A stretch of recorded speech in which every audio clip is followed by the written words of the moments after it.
Ladies and gentlemen, welcome to another episode of True Set Free, live here from Calvary Chapel, Tri-Cities. My name is Matt Lewis. This is Pastor Steve Whinery, here to answer all your Bible questions and fellowship with you in the Word of God. If you guys have questions, please send them to me during the week. You can reach out to me at crosswalkradio@gmail.com. You guys can text me, leave me a voicemail, 707-872-7677. For you guys that are local, that go to our church, I do have a few announcements. One of those is our harvest party. If you've never been, it's a great time to bring and invite your non-believing friends, because it's totally low-key in the sense of, not a religious type function, and so a lot of people are open to just having their kids come. But gospel's going to be preached. We're going to have stuff, music playing, worship, different things going on. We're going to give out tons of candy and stations and all that stuff. So on Halloween, we do a harvest party. It's going to be from 2 to 5 out here in our field next door to the sanctuary. They're going to have hay rides and all kinds of cool stuff. So bring your friends, bring your family, bring your kids on down. We'd love to have you. And then on November 7th, in place of Steve for Sunday morning, we're having a guest speaker. That guest speaker, his name is, I believe, Jason Lyle, off the top of my head. And this is your guy. Why don't you just give him a quick rundown? Who's Jason Lyle? He's an astrophysicist. And so he majors on, he talks about all kinds of creation versus evolution type of topics. But obviously his doctorate is in astrophysics. And so he talks a lot about the universe and problems with the speed of light and the age of the universe and that kind of stuff. And so that's what I'm going to have him talking about on Sunday morning. He was a little iffy about it. I said, my people are sophisticated. Say they're used to astrophysics, yeah. Please make it happen. He's your bro. He's your homie.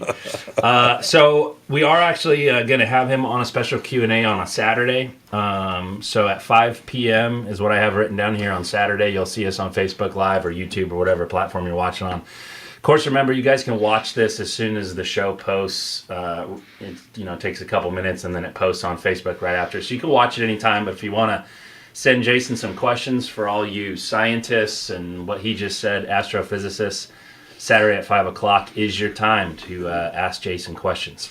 You got questions about the Big Bang and the age of the universe and all that kind of stuff. That's what, and he'll talk about anything else too that has to do with that stuff. But yeah. All right, good deal. All right, ready for some questions? Sure. All right, my first one comes from Cynthia. Cynthia's watching one of your YouTube studies, I believe, on Ezekiel 45, and she posted in the comments. I told her we would answer it on the show. She says that you say that the prince is King David, and you also say early on it's King David and that he comes back from the dead. Where does it say that he comes back? ? Okay. Actually, there's a couple of different places. And I want to see what I was talking about in chapter 45 here. Oh, the land of the temple priests. Okay. My princes. Okay, got it. Let's see. Ezekiel chapter 34. There's a passage there where God is talking about replacing the leaders of the people of Israel who are leading them astray. And he says in verse 23, I will establish one shepherd over them, and he shall feed them, my servant David. He shall feed them and be their shepherd, and I, the Lord, will be their God, and my servant David, a prince among them. I, the Lord, have spoken. And so then you have, Ezekiel chapter 37, I believe. Maybe it's, where is that?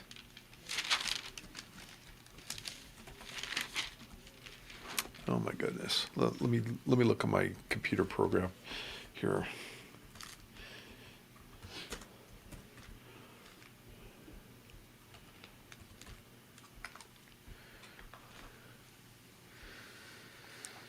While he's doing that, somebody posts in the comments. I don't see comments on here. I want to see if it's working. So. Oh yeah, it is chapter 37. Verse 24. It says, David, my servant, shall be king over them, and they shall all have one shepherd. They shall also walk in my judgments and observe my statutes and do them. Then they shall dwell in the land that I have given to Jacob my servant, where your fathers dwelt, and they shall dwell there, they, their children, and their children's children forever. And my servant David shall be their prince forever. And so David's identified as the prince in the book of Ezekiel. Got another reference here in Jeremiah chapter 30. And let's see, I think it's verse 9. Yeah. I'll start in verse 8. It says, "For it shall come to pass in that day, says the Lord of hosts, that I will break his yoke from your neck. I will burst your bonds. Foreigners shall no more enslave them, but they shall serve the Lord their God and David their king, whom I will raise up for them."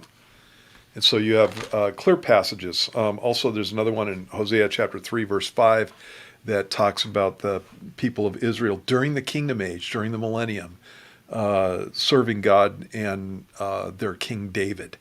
And so there is a general resurrection of believers.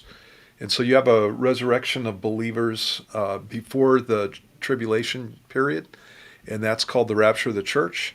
There's also another resurrection that takes place after the tribulation period, and that's where tribulation believers are raised from the dead, and they rule and reign with Christ for 1,000 years. That's in Revelation chapter 20. And the Old Testament believers are going to be raised at one of those two events. They're either going to be raised at the same time that we're raised at the rapture of the church in 1 Thessalonians chapter 4. That's a resurrection also. Or they're raised along with the tribulation saints after the second coming of Jesus in Revelation chapter 20. I believe it's verse 5. And so there's going to be a general resurrection. David's getting raised no matter what. And so the Bible's really clear on this whole thing. Not necessarily clear about the timing, but clear about the resurrection. And so when David's resurrected, one of the things that God's going to have him doing during the millennium is ruling and reigning over the people of Israel. He's also going to have, according to Jesus, in two different places, Jesus said that his disciples were going to be ruling and reigning, each one of them over one of the 12 tribes of Israel. And so 12 apostles, 12 tribes, and each one's going to be reigning over them. And so you kind of have the government of Israel during the kingdom age pictured there. So the apostles ruling over each one of the 12 tribes, David ruling over them, Jesus over the whole shebang, over the whole earth. And so I'm ready for the millennial government. Yeah, I think they would do better than our government by far. So. For sure. All right, good on that? Yeah, I think so. Brandy has a question, Pastor Steve. Do we have to keep the 10 Commandments? Actually, she said more than that. Where are you? She says, do Christians have to follow the 10 Commandments? I have been watching sermons from many churches online throughout the week. Around the same time a few months ago, 4 different pastors said that. What do you say? Brandy, it really doesn't matter what I say. It's what the Bible says that matters. And so, when you go through the 10 Commandments, each one of these is reiterated in the New Testament. And they're reiterated as being binding on believers, except for the Sabbath day. So the Sabbath day is fulfilled. Jesus is our Sabbath. He's the one that we rest in as Christians. And so there's a couple of passages. There's a whole chapter on that in Hebrews chapter 4. But all the other commandments are reiterated in the New Testament. I got here in my Bible by the commandments. Matthew 22:37, that's where Jesus said you're to love the Lord your God with all your heart, with all your soul, with all your mind, and with all your strength. And that's a quotation from the book of Deuteronomy, but it's also a reference to this passage right here. So obviously God has to be first in our life. 1 John 5:21, the second commandment is that you don't make for yourselves a carved image. You don't worship idols is what that commandment is about. 1 John 5:21, for example, says, my little children, keep yourself from idols. And that's not the only one. There's a bunch of places in the New Testament that talks about the fact that we're not to be involved in idol worship. You shall not take the name of the Lord your God in vain, for the Lord God will not hold him guiltless who takes his name in vain. And I've got James 5:12 there And I don't have that memorized off the top of my head, so I'm going to have to read it to you. Let me look it up here. And in that passage it says, above all, brethren, do not swear either by heaven or by earth or with any other oath, but let your yes be yes and your no, no, lest you fall into judgment. And you have the same thing in Matthew 5:34 through 37. And that's a situation with oath taking and that kind of stuff. Matthew 19:16 through 21 is the story about the rich young ruler, and he comes to Jesus and says, what commandments do I have to keep to get into heaven? And Jesus says to him, what do you think? And then Jesus goes through and he lists the last of the last 6 of the commandments. Honor your father and your mother. You shall not murder. You shall not commit adultery. You shall not steal. You shall not bear false witness with your neighbor. He only speaks those to this guy. And the guy says, I've kept those from my youth up. And he says, you have one more thing that you need to do. Go sell everything that you have, give it to the poor, and come and follow me. And what he's doing there is dealing with the last commandment, which is thou shalt not covet. And so the guy had no problem with honoring his father and mother, but he did have a problem with money. And so that's what Jesus deals with there. There's another passage in Romans chapter 13 where it talks about love being the fulfillment of the commandments. And so in that passage, it says, for the commandments, you shall not commit adultery, you shall not murder, you shall not steal, you shall not bear false witness, you shall not covet. And if there is any other commandment, are all summed up in this saying, namely, you shall love your neighbor as yourself. And then he goes on and says, love does no harm to a neighbor. Therefore, love is the fulfillment of the law. And the point that Paul's making there is that the last 6 of those commandments are specifically about loving your neighbor as yourself. And so they're still binding on a Christian. I'm not allowed to commit adultery. I'm to honor my father and mother. In fact, in Ephesians chapter 6, verses 1 and 2, it talks about the passage where it's where God says, honor your father and mother is the first commandment with a promise. And the promise is that you'll live long on the earth. And he makes it binding in Christian families. And so, again, what you have with the Old Testament 10 Commandments is they're all reiterated in the New Testament. Like I said, every single one of them is spoken about in the New Testament as being binding upon Christians, except for the Sabbath day. And the Sabbath day is something that's still binding, but it's not a day anymore. The Sabbath, like I said, is Jesus. He's my rest. And he's the one who puts fire in me. So hopefully that helps. Yeah. Yeah. Okay. Moving on. Kelly, come on here. Kelly has a question, Pastor Steve, and says, is it a sin to get the COVID vaccine? Is it a sin? Yeah. You know what? This is my issue with the COVID vaccine. I don't have huge issues with all of them. The ones that were used for actually that were developed with fetal cells, fetal cell lines. I've got a problem with that because there was an aborted baby, and they used the cells from that aborted baby. They use them, generally speaking, the pharmaceutical companies have been using those cell lines in the production of a number of vaccines. Another one of them is rubella. So measles, mumps, and rubella. I found out a few years back that the rubella vaccine was developed, not tested, but developed on a fetal cell line, or with a fetal cell line. Well, I've got the same problem with COVID vaccines. I'm not interested in using dead babies to make a vaccine. And I think that pharmaceutical companies that do that are ridiculous as far as their ethical framework goes. There's all kinds of things that we can do and that pharmaceutical companies do to make ethical drugs without using fetal cell lines. And so that I have a real issue with. That only applies to 2 of the vaccines. The Pfizer one, we just found out most likely came from a fetal cell line, and the reason we found that out is because of Project Veritas and some of the emails that these guys are doing. There's another one, I think it was the Mrna. I can't remember. I can't remember. I'd have to go back and look at them. You need to go, actually, if you go to the Lozier Institute, Lozier Institute, they have a graphic that tells you where all the vaccines have come from and whether they're ethically okay. Another issue with the vaccines is that they've been tested on fetal cell lines. So there's two issues there. One is developed with fetal cell lines, and that absolutely, I got a problem with that. Tested on fetal cell lines, I still have a problem with that, but it's not as big an issue to me as the production is, because they test all kinds of things on these fetal cell lines that if you wanted to get crazy about it, well, not crazy about it, but over the top about it, you'd have to, if you're going to be consistent, you'd have to get rid of these things. So they've tested it on aspirin, for example. So they take aspirin and test it on a fetal cell line.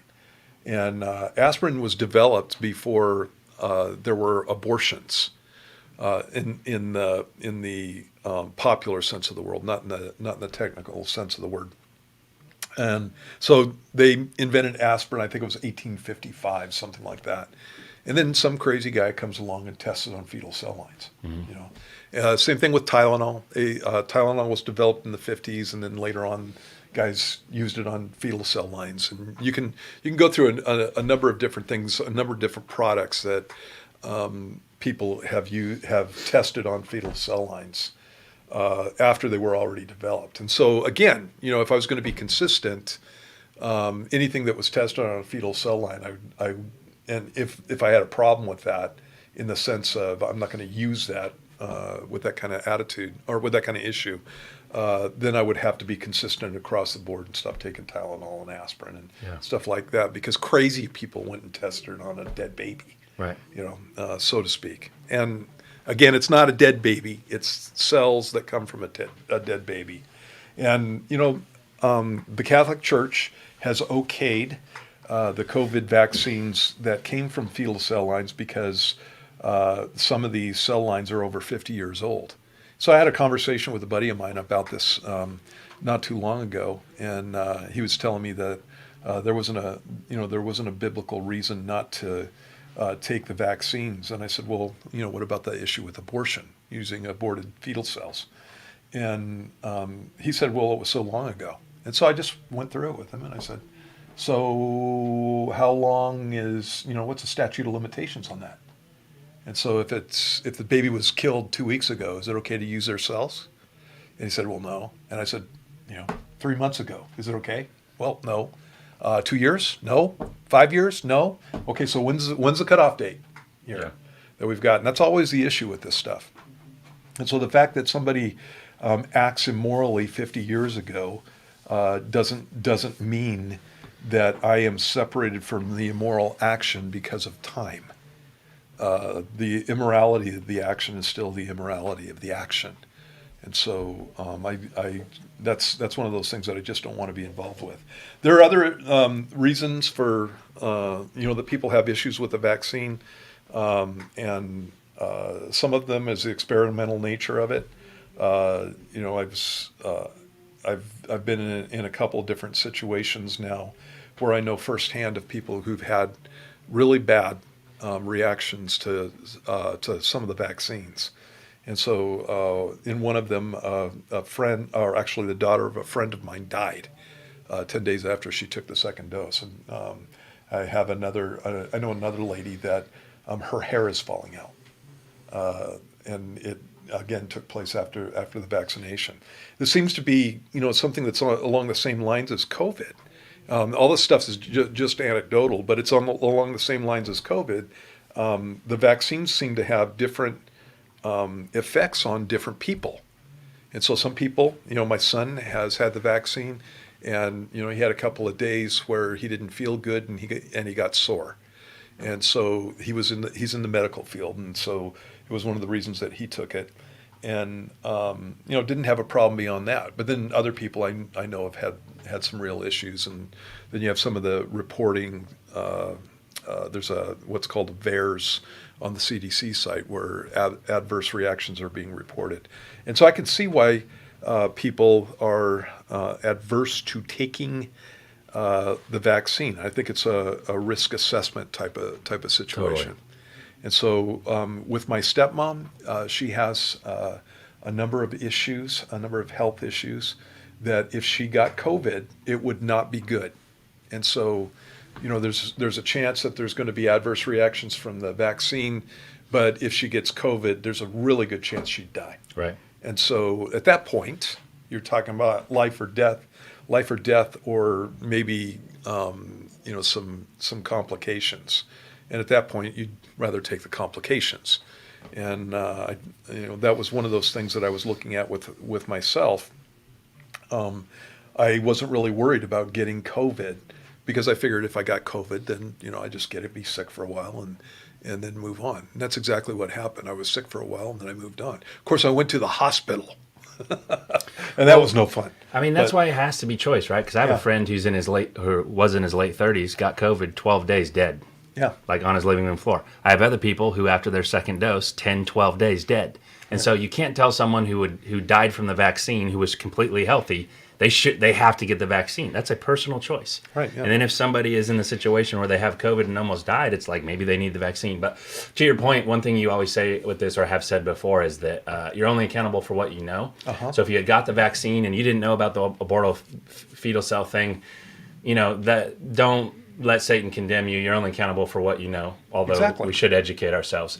But it's kind of like that philosophy of how when you're looking at the vaccine and versus, testing it versus whatever the word is that you used for the aspirin versus the actually using it on abortal fetal cells. There's production and there's testing. Yeah, and it's like I look at that when I'm like boycotting stores. It's like if there's a company that's full on off the wall just doing heinous stuff, I'm not spending money at your business. Right. But overall, like if I do that with every person I have a problem with or whatever anti-Christian agenda, it's like I have to eat.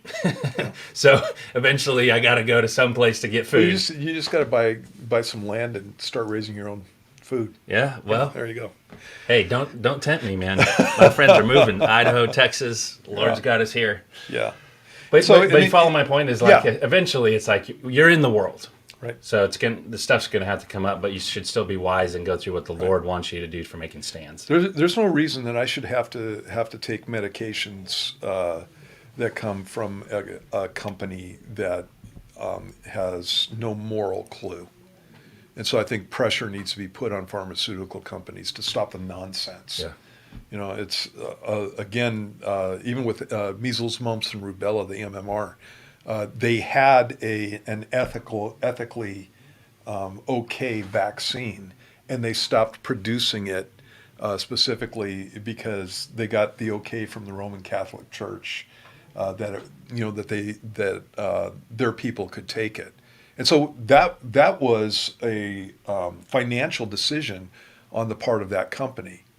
When they thought that they were going to lose a major part of the population if they made MMR vaccines with fetal cell lines, they accommodated that viewpoint. As soon as that major group of people as soon as they thought that they could still get that major group of people, they just defaulted towards something that's ethically wrong in that situation. So I'm really not interested in being involved with that kind of nonsense. And so, like Matt was saying, there's probably a number of people who've taken the MMR or given it to their kids and had no clue about those things. And God holds you accountable for the things that you know, not for the things that you don't know. And one of the things about this issue is that the pharmaceutical companies do not want that message going out. And again, with the Pfizer vaccine, the Project Veritas brought that out, like literally in their emails. They were saying, we don't want this information to go public, as far as what was happening with the Pfizer vaccine and aborted fetal cell lines. And so they know what's up, and they're just refusing to go in that direction. And so Again, when I'm looking at this stuff, there are. Let me address the issue of some of the other vaccines. The vaccines that I'm hesitant about are the mRNA vaccines. And if I was in a life and death situation, again, it would be a risk assessment type of situation. They're being used for cancer patients. And it's a really cool application.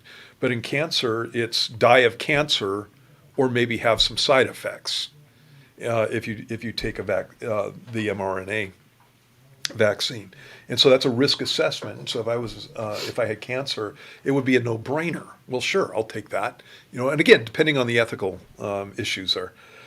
But when you start talking about COVID, now you got a situation where it is 99% recoverable for the vast majority of the population. Yep. It's not until you start getting into your 70s and 80s that it goes down to 98% recovery rate, and for most of the rest of them, it's 99.8%. That's that's lowballing it in the rest of the population below those guys.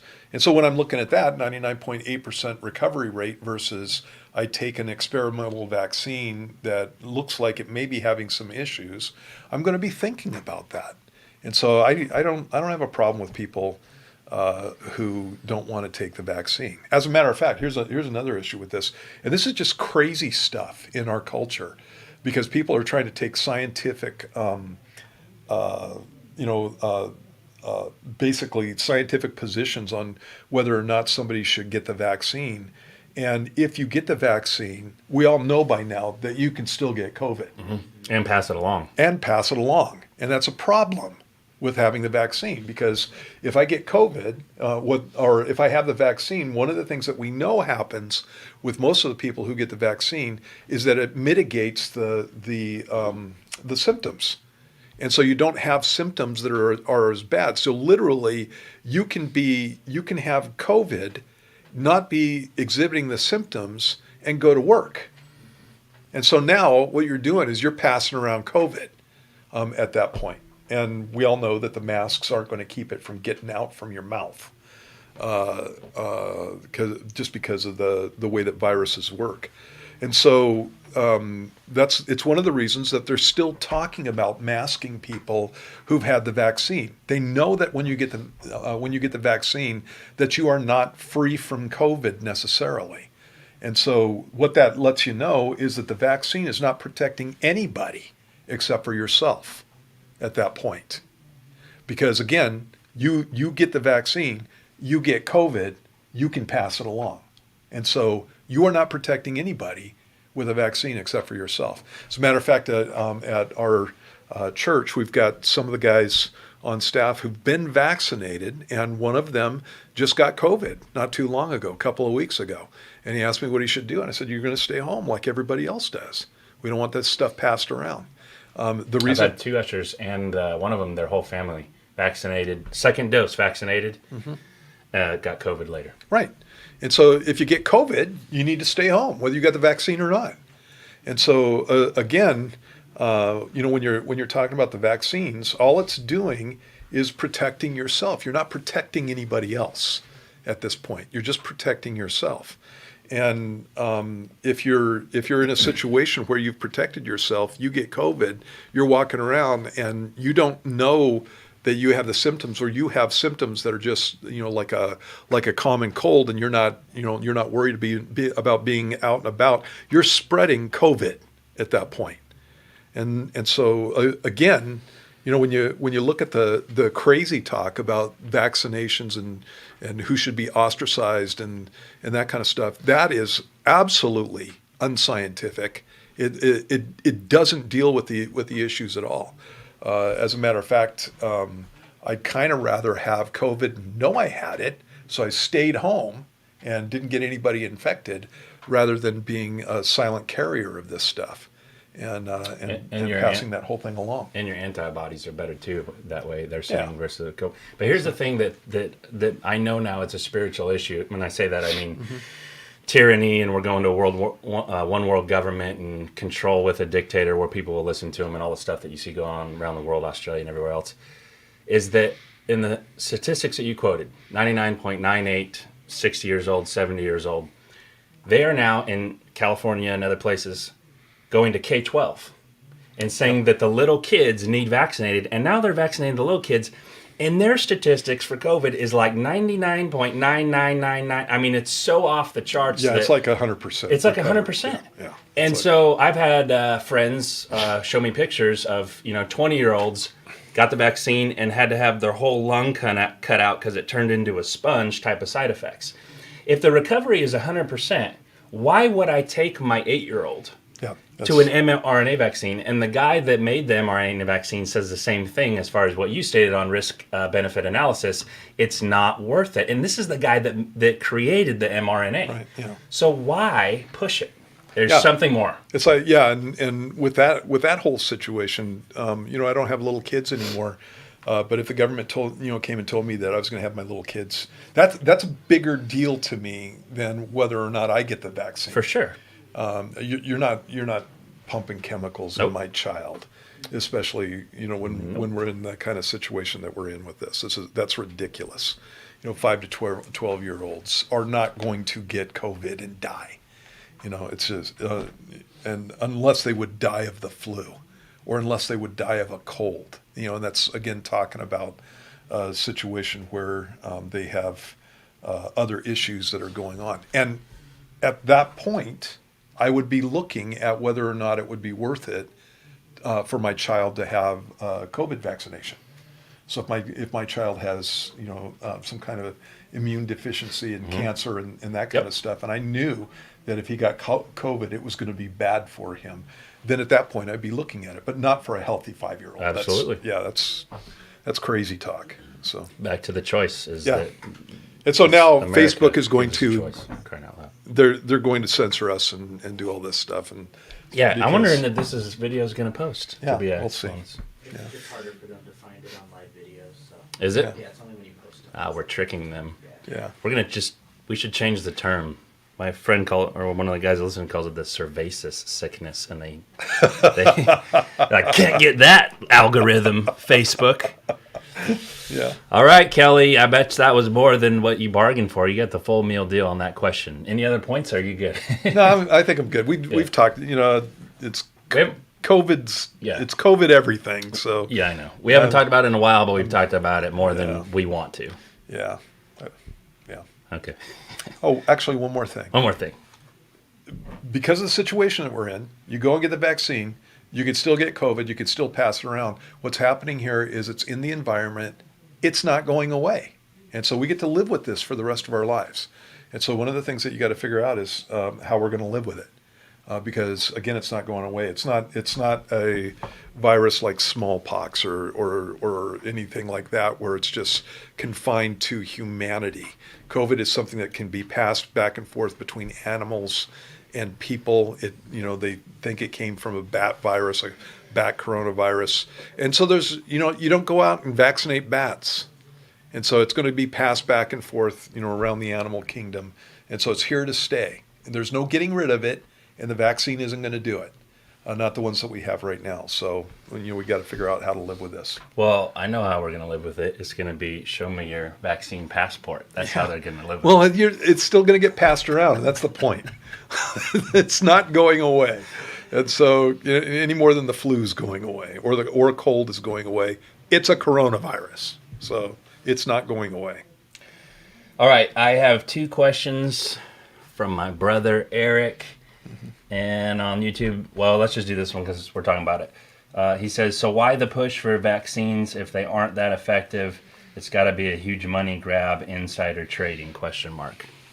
I think that may be it. It's like one of the things that you always want to do is follow the money. And so there are therapies that you can use that will again, mitigate the symptoms.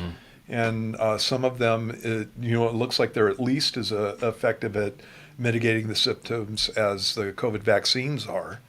And those are being, doctors who prescribe those are being ostracized. Oh, it's so, just.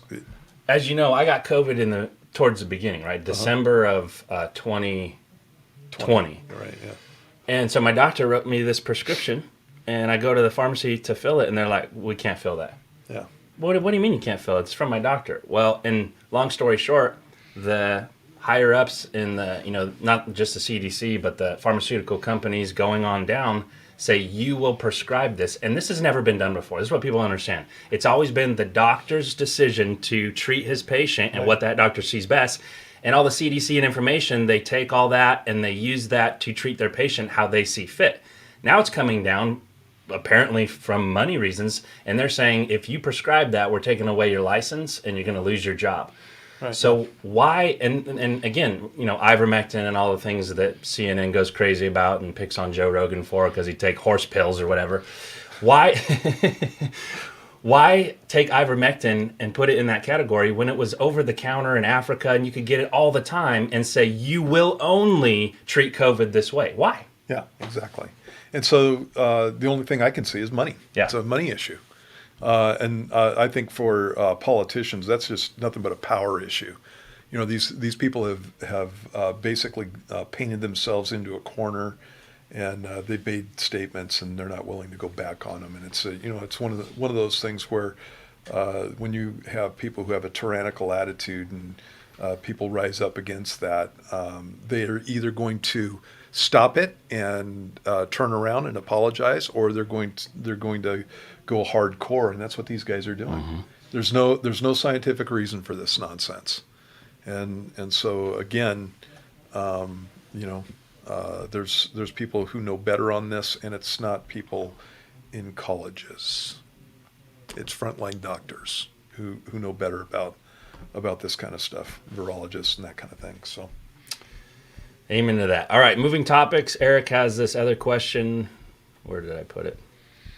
He said he's reading through Ezekiel 1, and he says a wheel is mentioned when describing an angel. What is the significance of the wheel? Is it symbolic, and does it have a purpose? The whole thing is symbolic, and so when you're talking about the vision that Ezekiel gets, first there's a whirlwind. It's basically a tornado, and out of the tornado comes these four living creatures, and they're described, and they're angels, they're cherubs, four-faced, and that whole thing. And then it talks about four wheels that are beside each one of the creatures, and above that there's a platform above the wheels, and it's called a firmament in the passage.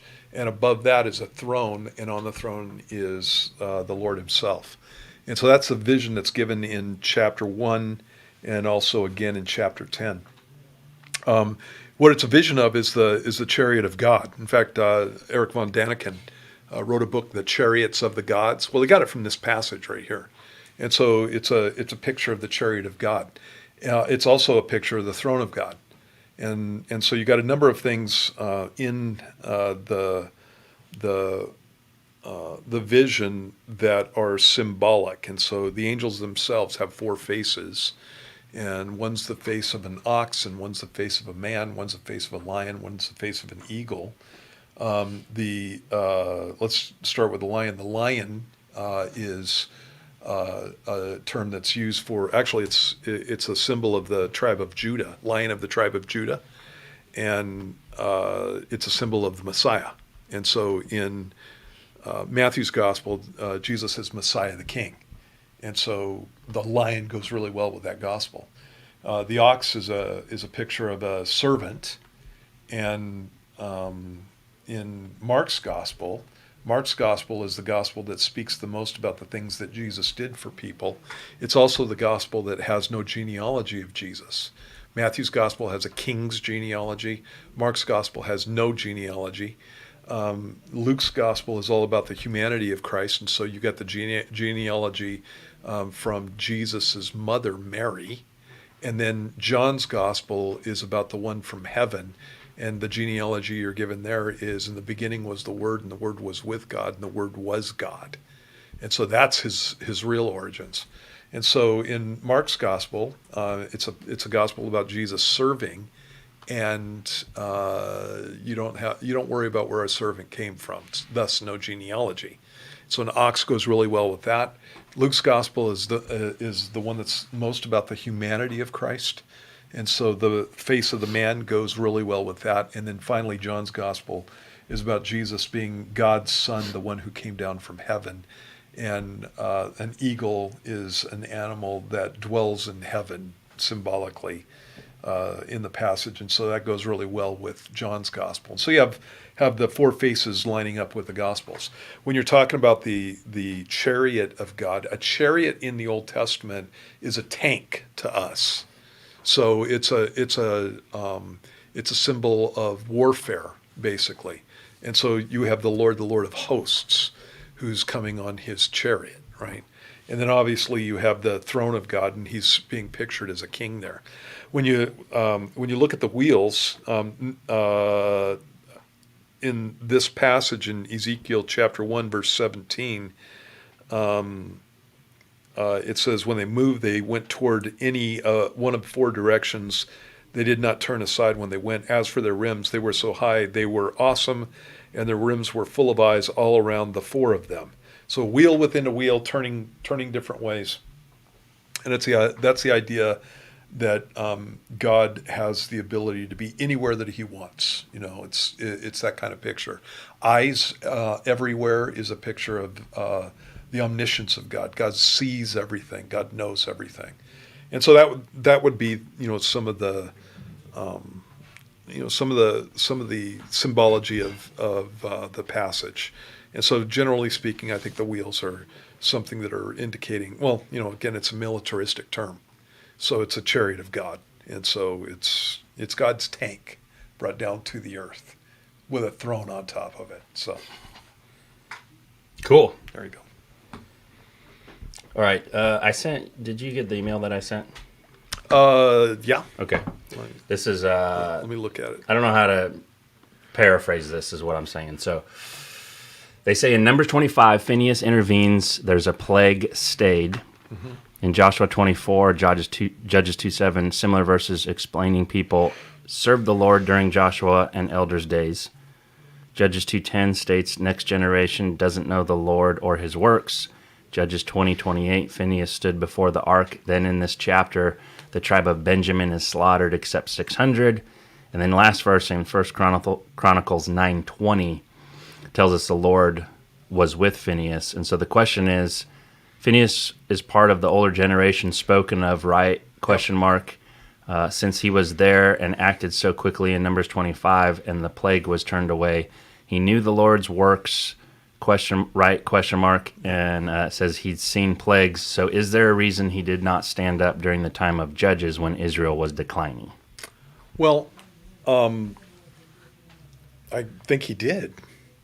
In the Judges 20:28 passage, he's going to seek the Lord after he's found out about what's happened with, you kind of have to have the whole story there, and it's a story about the moral decline of Israel. And basically, what had happened was there was a Levite who had a concubine. That's problematic in the first place, and ended up being in the area of Benjamin's tribal boundaries, and spends the night at a guy's house.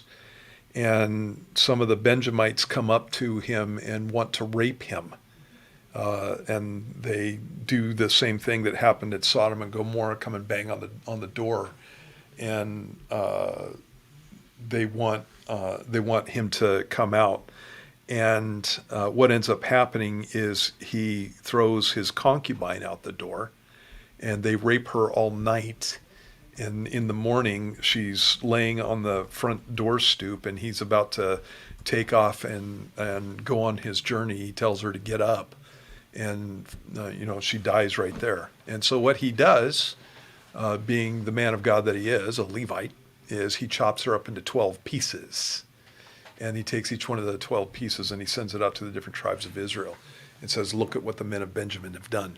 And so that causes a battle to take place. All of Israel comes together to stop the corruption that's taken place there. And Phineas is involved with that whole thing. And so when you're looking at verse 28, in verse 27, it says that the children of Israel inquired of the Lord, and Phinehas, the son of Eleazar, the son of Aaron, stood before it in those days, saying, shall I yet again go out to battle against the children of my brother Benjamin, or shall I cease? And the Lord said, go up, for tomorrow I will deliver them into your hand. And so they continue the battle. They'd already had one skirmish with these guys. And so they continue the battle. And obviously Phinehas is involved in that. So Phinehas has gotten word of what's taken place. Phinehas comes down with the rest of the tribes of Israel. Phinehas is involved with going out to battle against the Benjamites. And Phinehas is specifically involved in God telling them that he is going to deliver the Benjamites into their hands. And so not a whole lot that's great about that whole story. There's a reason it's in Judges. And the reason is because the theme verse of Judges is there was no king in Israel in those days. Every man did what was right in his own eyes. And it's what happens when you turn away from God and you depend upon your own moral compass. And again, Phinehas is involved there. So I don't know that he didn't stand up against these things. But obviously the guy can't be everywhere at once. And you don't have the same kind of situation that you had when he was in the wilderness with these guys. They were all in one camp when they were in the wilderness and seeing the plagues and that kind of stuff. Now they're dispersed over, about 120 miles distance north to south and about 70 miles distance east to west. And so Phinehas is in one spot. But when you see him showing up, he's showing up on the right side of things. So, yeah. Cool. Yeah. Okay, this next question, throw it up there, is from Joe. Joe, got your question. Thanks for reaching out. Appreciate it. I sent this with the other one ahead of time for Pastor Steve, so he knows the context. So I'm going to paraphrase, but he's read this. Basically, Joe has friends that are 60-plus years old. Oh, yeah. And they got COVID, so they wanted to do stuff for him, take him meals, and he goes through stuff that they wanted to do for him and reach out. And they didn't want that for various reasons, wouldn't answer their phone type of thing. And then they asked if he would gravel their driveway and fill potholes to build a new small deck in the back. And he said that they're kind of remote, 60 minutes away for materials and all that stuff. And so they told him no. And their question is, by saying no, are we the guy in Luke 19 who was given the mina and hid it away in a cloth?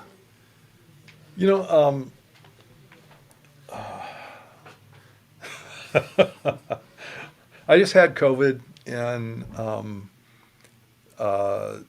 just to kind of tell you what it was like, at least for me, I didn't want to talk to anybody.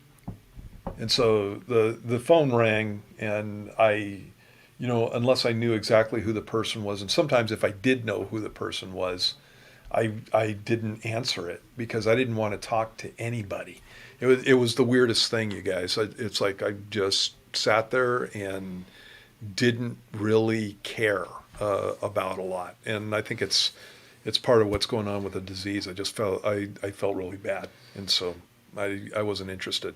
I was polite with people when they, when I saw them, and all the nurses and that kind of stuff. But it was really something that went contrary to my personality, in the sense that I usually don't mind that stuff.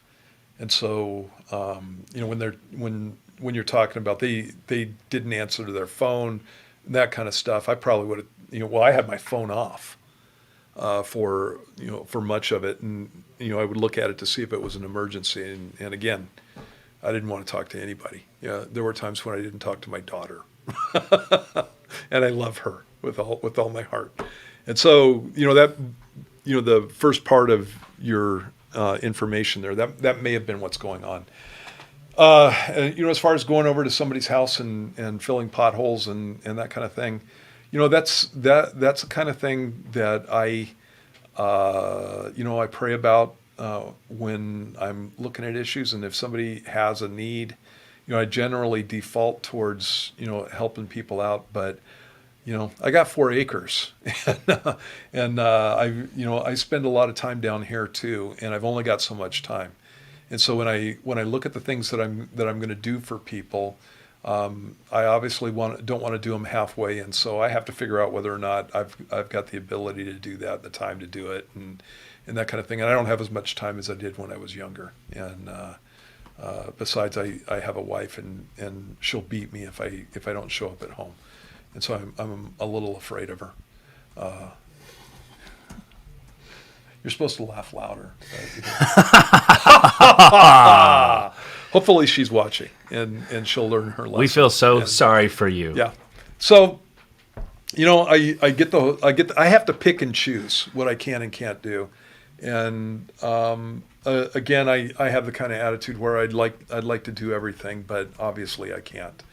And so, I don't go around feeling guilty about a lot of this stuff because, we got well over 1,200 people in our church, and I can't do everything for everybody. It's not possible.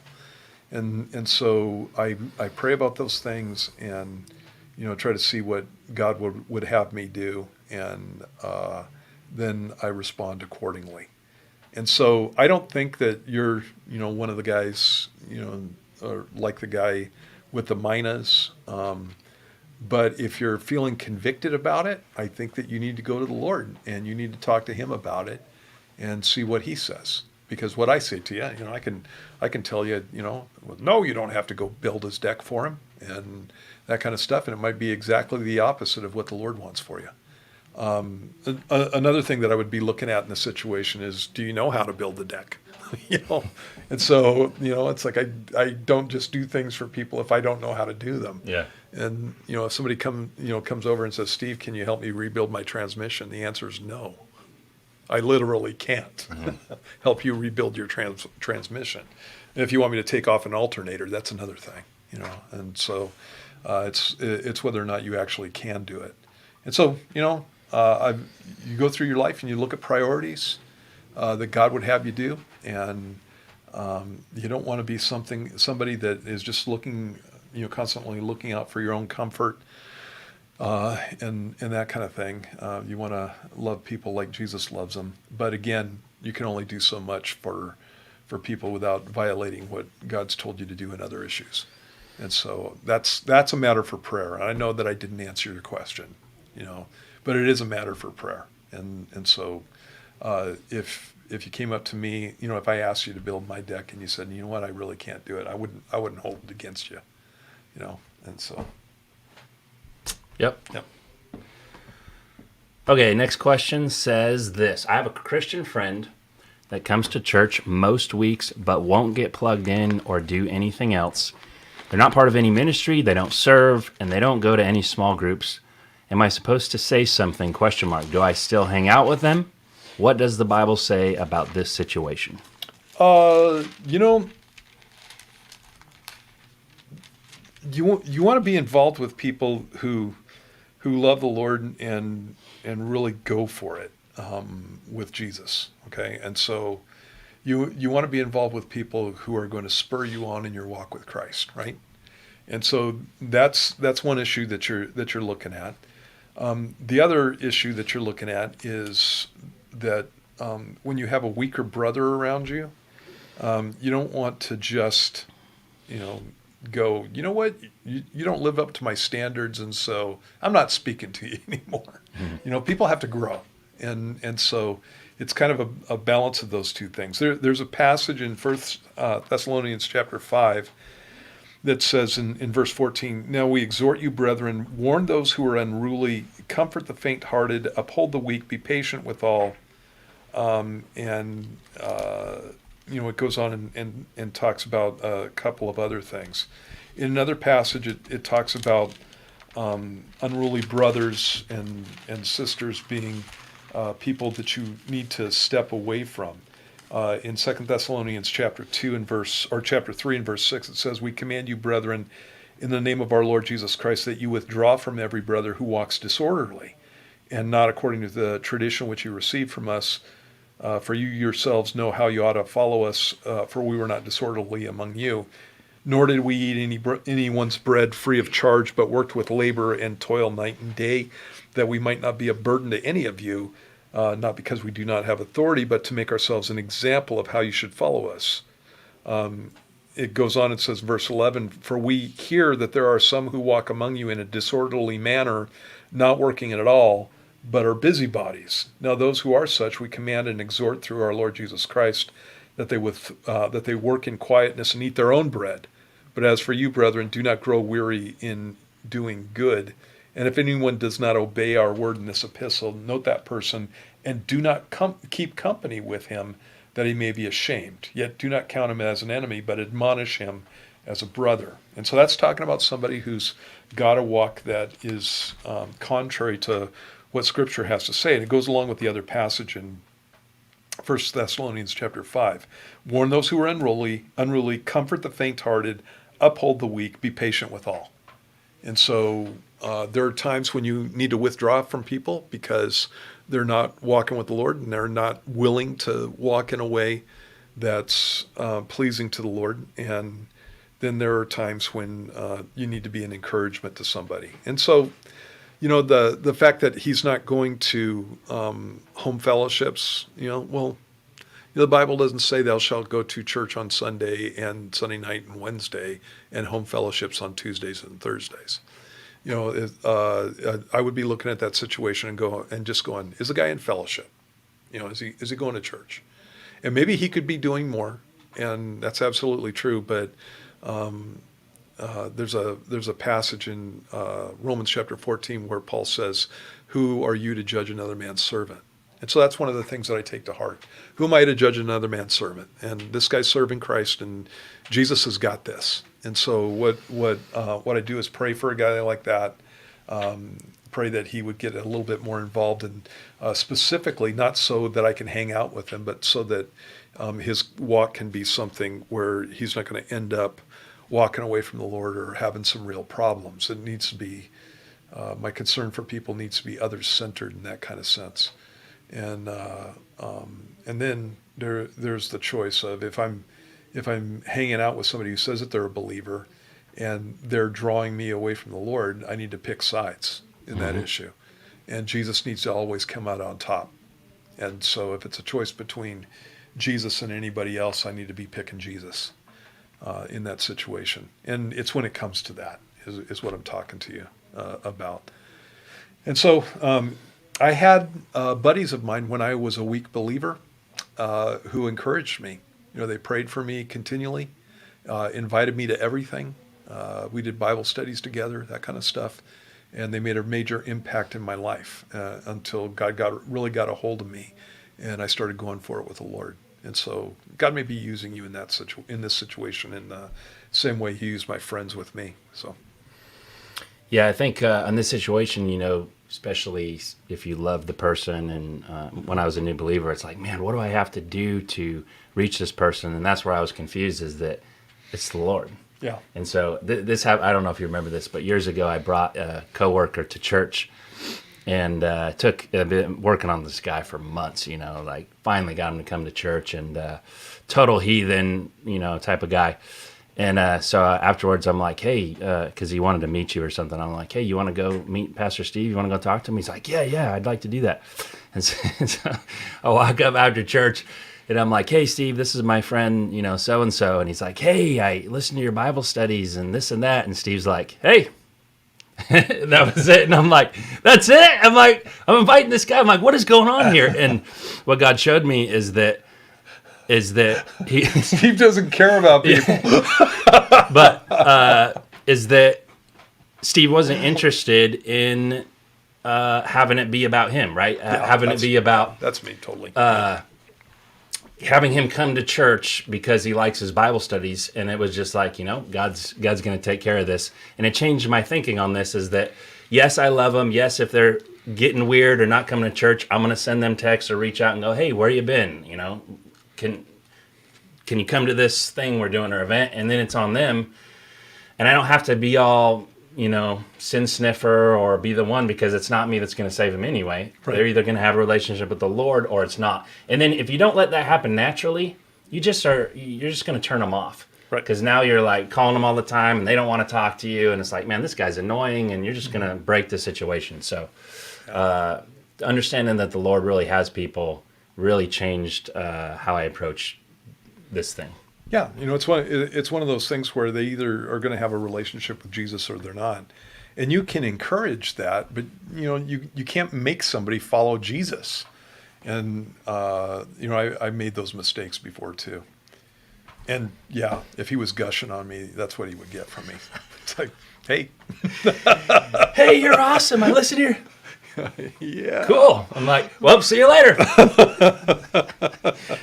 Are we out of time? Yes, we're out of time. All right, we're ending it there. Thanks for tuning in. Hope you guys have been blessed today. If you have questions, send them to me. You guys can email crosswalkradio@gmail.com. You guys can text me or leave a voicemail, 707-872-7677. Remember, this Sunday we're having a harvest party. That means no Sunday night church. And from 2 to 5, come bring your kids and hang out and fellowship with us, and we'll have a good time. Also on the 7th, as I talked about in the beginning, Jason Lyle is going to come down. He's the astrophysicist, creation science dude. And we're also going to do a special Q&A on Saturday at 5 p.m. If you're interested, tune in. Would love to have you send in questions for that, because that's a one-time opportunity to speak to him. So that's all I got for you. God bless you guys. We'll see you next week. True Set Free.